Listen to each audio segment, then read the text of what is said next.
Today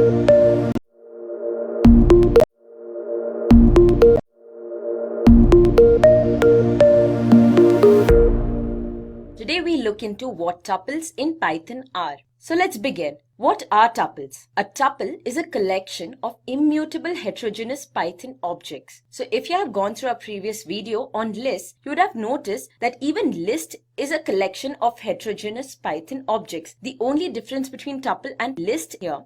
So the extra term that comes in case of tuples are that they are immutable. So over here, we have a tuple that's x, and within x, we'll store various elements, 1, 89, a single letter A, which is a string, also a word, which is again a string in Python, hey, O, and B. So as you can see, this tuple here may not be necessarily completely filled with integers, completely filled with floats or strings. It can be a mixture of all of these data elements. So that is one advantage we have when it comes to tuples and lists as compared to arrays. Because with arrays, you can have only one data type elements within it. Now we look at indices. So every element in a tuple takes up a position. And this position is what we refer to as an index. In plural, that's indices. So tuples positioning, or the indices for tuples and list strings also in case of Python and most other programming languages, starts with 0. So your element 1 is at the 0th position, your element 89 is at the 1st position, and so on, where B is at the 5th position. So in a way you can say that the length of your tuple x is 6, but then the last index of your tuple x is 5 because it starts from 0 onwards.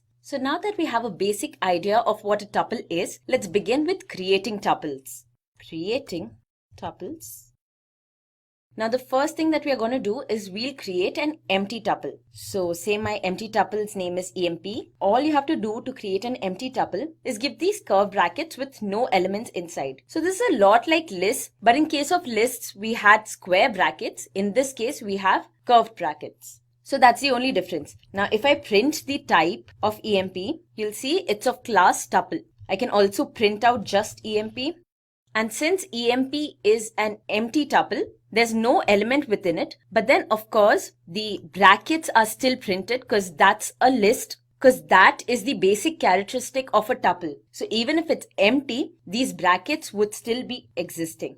So we saw how to create empty tuples, but how often do we actually use empty tuples? So let's put some elements into our tuple. So let's start with creating a tuple with just one element. So say my tuple's name is city, and I'll have one element, Pune. If you're creating a tuple with one element, if you're not putting the bracket, it's completely valid as long as you have a comma after that particular element. So with this kind of a syntax, you can create a tuple. So I'll create a tuple, say city, and I'll just have one element within this, which is Pune. Now, if you're not putting this element within these curved brackets, that's very characteristic to tuples. It's completely okay while creating a tuple as long as you have a comma after your element. So although you have no element after this comma, that one single comma is important. So let me run this and just type of city. As you see, city has been stored as a tuple. Now in the most standard way of creating tuples, you'll say city and within brackets, you'll pass your element. Also print out city after that. And the same syntax can be used, and then you can also combine these both, although that's completely unnecessary effort, but it's possible. It does not result in an error. So you have your brackets and the comma. Works just fine. Now I want to add more elements to city because clearly Pune is not the only city we know. So Pune, Bangalore, these are some of the cities in India if you're from another country and wondering. So after this demo, you not only know tuples, you also know a few cities in another country. So I have 4 elements in this tuple, and this is how you create it. All the elements separated by commas and within brackets, print out city. Now I can do the same thing without the brackets too. Just the commas indicate that this is a tuple. Now those are the various ways you can create a tuple. Of course, all these ways do not come handy. Usually you use this method to create a tuple with n number of elements. And when it comes to one element, you usually go for this. Just put one element within the brackets. This is also used sometimes. Now another thing we saw while learning what a tuple is or looking at the definition of a tuple is the word immutable. So we said lists are mutable, which means that they can be changed, and tuples are immutable as in they cannot be changed. So here we'll see a small example as to what the difference between tuples and lists are when it comes to the execution of these both. So say I have a list 1, and that has elements 1, 2, 3, 4, and then I have a tuple, say tuple 1, which has the same elements 1, 2, 3 and 4. Now with list 1, I'll use this method that you probably have encountered before called append. So I say list dot append of 5. So what this function does is it adds 5 at the end of this list, which is list 1. Now we'll print out list 1. Run this code, and as you can see here, 5 has been concatenated to our list 1. Now let's try the very same thing in tuple. So tuple 1 dot append 5, and I'll run this and see you get an error here. So the tuple object has no attribute append. In fact, it has none of the functions which you usually use with lists, because these functions aim at changing the original list and not giving back a new list. In tuple's case, you cannot change the original list. Once your tuple is set, that is how it's gonna be as long as it exists. So that is the main difference between lists and tuples. List is mutable, whereas tuple is immutable. And other than that, of course, you must have noticed the syntactic difference, which is lists are with square brackets and tuples may or may not use parentheses or the curved brackets. So every time you print out a tuple or you view a tuple, it's always got those brackets. But as you saw while creating a tuple, sometimes a comma is enough. So now let's access these elements in a tuple. If you want to print out the entire tuple, we already saw, just put it in a print statement, put the tuple list, put the tuple name in a print statement, and you'll have your tuple printed. Now, if you want to access some particular element of the tuple, say I want to take out Bangalore. So in that case, we use the indices as we saw earlier. Indices start from 0 and Bangalore is therefore at the first position. So I have to just say city and within square brackets 1. So this particular line or this syntax is exactly the same as you would use for a list or string. Just run that and here we go. We have Bangalore. Now we can also extract elements from the end of the string, just like we did in case of list. So if I do not know the length of the string, now suppose I want to access the very last element of my tuple, but I have no clue as to what the length of my tuple is. In that case, what index do I use? Well, I can just go with -1. Now every time you give this minus sign, it starts accessing elements from the end of the tuple. So -1 means the first element from the end of the tuple, which is Mumbai. And that's what we got as our output. Now, although lists are immutable, there are a number of operations you can still perform on them. For example, the very first thing we look at is concatenation. So I already have my tuple city. We'll just print it out once again here to see what it consists of. Now we'll create another tuple, say num, and this will have the elements 1, 2, 3, 4. Now sure, I can't modify tuples, but I can definitely concatenate these two. So how do you do that? Extremely simple, city plus num. The plus sign works perfectly fine for concatenation. So I will print this out. And we have an error here. That is because we have not compiled our num list first. So our num list is not existing right now. I ran my line 19. Now I can run the next line. We have one complete list which has all the elements of city followed by the elements of num. Now you can also nest tuples. That is, you can have one tuple within another tuple. So far we have a tuple city and num. Now I will create another tuple. So first, now we already have our tuple city and num. What I'll do is I'll create a new list, say nest. So this is going to be a list. So we have our brackets here. So what I'm going to do is I'm going to create a tuple within another tuple. So we have a new tuple, I'll call it nest, and since this is a tuple, the basic syntax, I'll have the brackets. Now what will be the elements within this?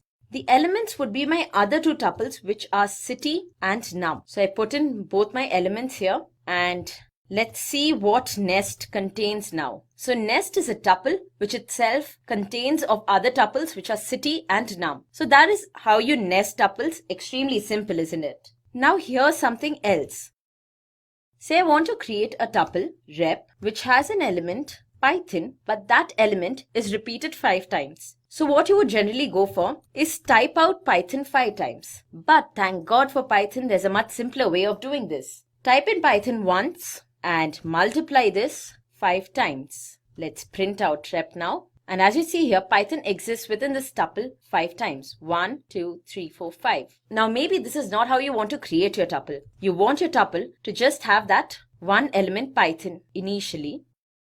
But later on, while printing, you decide, you know what, I want Python to be printed 10 times within this tuple. Not a problem. Put your tuple name here and then go for it into 10. And as you see here, the tuple has now 10 elements within it. So guys, remember, when you're putting the statement here, it's not actually modifying the tuple, it's just printing it this way. So if I say rep once again and I run this tuple just has one element. So next we look at slicing in tuples.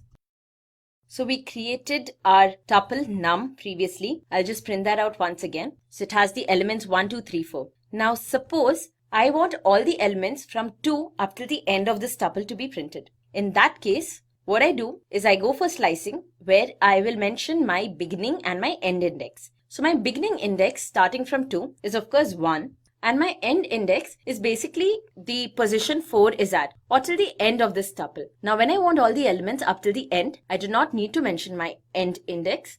It's by default taken so. So if I just say num of 1 up till blank, run this, your tuple sliced, it gives out the elements at the first, second and third position. Considering 0th is our first position of course. Now you can also print this num tuple in reverse using these indices. So you say num, I leave my start and end index empty, give 2 colons and then in the end I have -1. So when you put this -1 here, so it basically prints out the reverse of your tuple. Let's check that out. And as you see, your last element is now your first element and your first element is now your last element. If you have any doubt regarding how slicing works, please check out our video on Python lists. Over there we have a detailed description on how slicing is and there will be no confusion since in case of slicing at least, tuples and lists are exactly similar.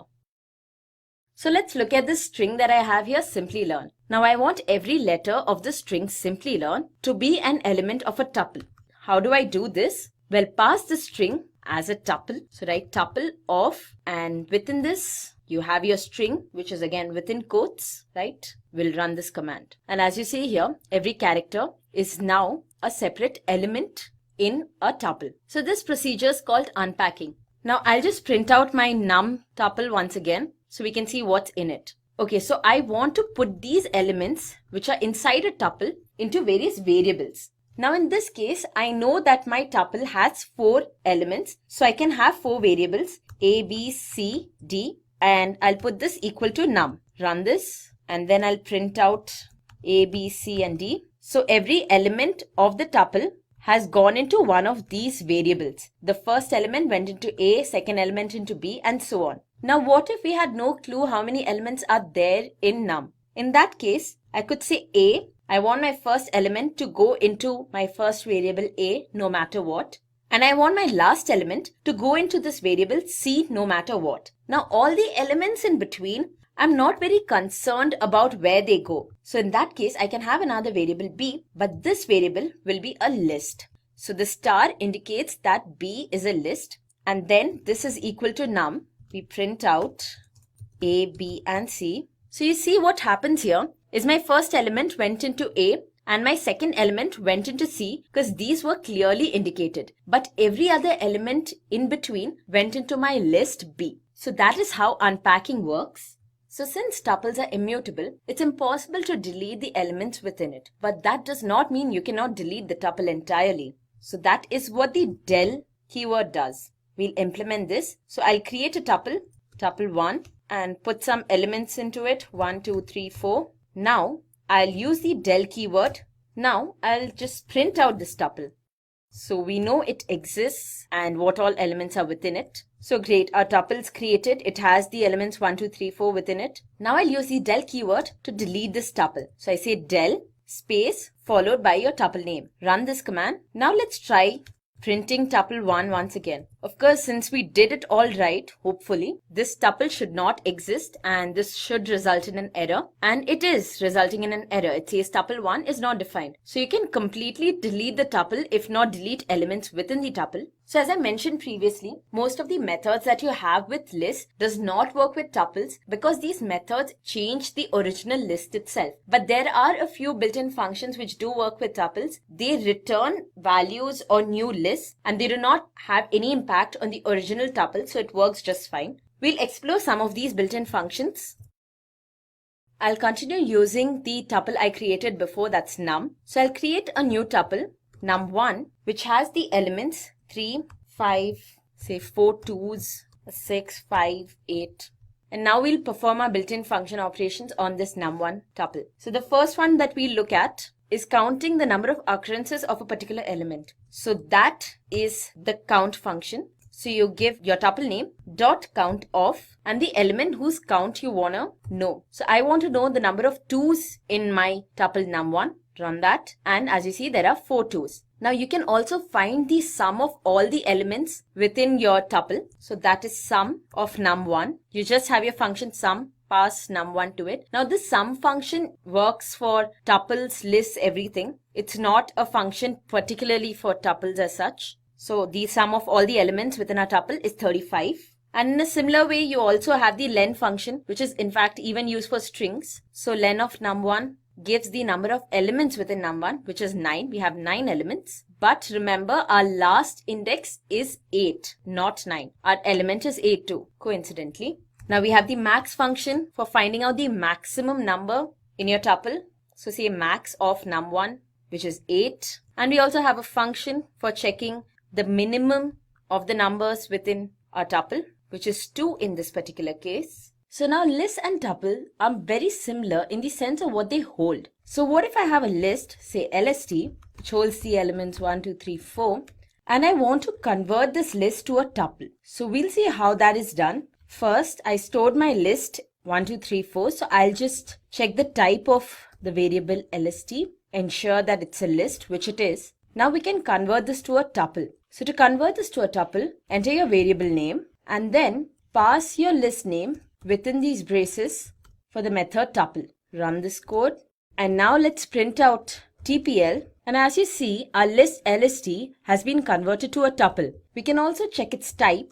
So yeah, a conversion has worked out fine. Now this kind of a situation often arises when you put certain elements into a list. So you create a list that you desire and then you realize that you don't want this to be changed at all throughout the program. So then you can convert the list to a tuple. You cannot convert a tuple to a list though. So we previously saw how we can have nested tuples, that is tuples within tuples. Now we can also have tuples within lists. So we'll check that out now. Say I have a list LST.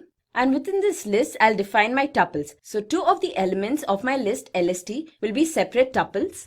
I have a tuple 1, 2, 3 and I'll have another tuple as the second element of my list as 4, 5, 6. So I'll run this code, print out LST. So LST is created just fine. It's a list which holds 2 tuples. Now tuples are immutable, but lists are mutable. So we can add as many tuples as we want inside this list. So we can make modifications to the list. So I could say list.append and to this I'll pass another list which has 3 elements, say tuple inside list. Run this code. Now if I print out list, you'll see that the third tuple has also been added to the list. Now we can also remove tuples from the list. Just use the remove function. So lst.remove and within this I'll pass the list that I want removed, which is my first list in this case. So run that code and print out the value of LST to check what's in it right now. So our first list has been removed. Now we just saw how you can nest tuples within lists. Now we'll check out how we can nest lists within tuples. So I'll create a tuple TPL and within this tuple I'll have 2 elements, each of the elements being a list. So they have A, B, C in my first list and D, E, F in my second list. Run this and print out the value of tuple before we proceed. Yeah, so that's our tuple with 2 elements, each element a list. Now we cannot modify tuples. So initially when we had tuples within lists, we could add more tuples to that particular list. But now we have lists within tuples and we cannot add more elements to this already defined tuple. But what we can do is we can modify the list within the tuples. So I can add elements to the first element and the second element of my object tuple. So I'll try that out. If I say tuple 0 dot append. So when I say tuple 0, it's accessing the first element of the tuple, and the first element of a tuple is a list. So to this I can use the append function, and I'll append an element z. Run this code and then check out the elements within tuple. And in the similar manner, we can also remove elements from the list within this tuple. So I can say tpl of 0 dot remove z and then print out tpl. So you see z has been removed here. Now just for the sake of it, let's see what happens when we try to add another list to this tuple. So I say tpl dot append and pass a list x, y, z and then print out tpl. So we get an error because this time our object was a tuple, not a list, and tuples cannot be changed. So with that we saw the many concepts that is used with tuple along with what tuple is,